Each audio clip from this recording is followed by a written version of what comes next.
Hi hello నమస్తే, ఎలా ఉన్నారు? బాగున్నారా? నేను బాగున్నాను. నాకు ఈ హెర్బల్ లైఫ్ నుంచి ఒక పార్సల్ అయితే వచ్చిందండి. ఇందులో ఏముందనుకున్నారా? చిన్న డబ్బా అయితే ఒకటి ఉంటుందండి.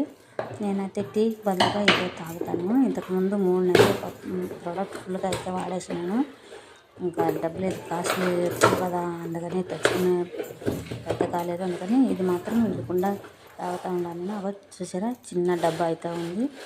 ఇది నెలకు పైన 2 నెలలు కూడా వచ్చేస్తుందండి నాకు 2 పూట్ల తాగితే. దీనివల్లే అండి కొన్ని లాభాలు అయితే ఉన్నాయి. టీని కూడా మర్చిపోవచ్చు మనం. కాగా తలనొప్పి కానీ ఇట్లా గ్యాస్ట్రిక్ కానీ ఏమి కానీ దరిదాపుల్లోకి రాదు అని నా నమ్మకం. నేను దీని అయితే వాడుతూనే ఉన్నాను, విడిచిపెట్టలేదు. కొత్తగా మా ఛానల్ చూసే వాళ్ళు అయితే సబ్ చేసుకోండి. కొంచెం ఇట్లా సపోర్టివ్గా అంటే ఉంటుంది. కామెంట్లు లైక్లు చాలా తక్కువ ఉన్నాయండి. దయచేసి సపోర్ట్ చేయరా ప్లీజ్. కొంతమంది నమ్మకం అయితే పోయేసింది దీని మీద, ఎందుకంటే ఒక మోసాలు చేసే వాళ్ళు ఎక్కువైపోయేసి. కాదండి, నాకు ఇది తక్కువకే ఇచ్చారు. కావాలి అనుకునే వాళ్ళు లైవ్లో జాయిన్ అవ్వచ్చు.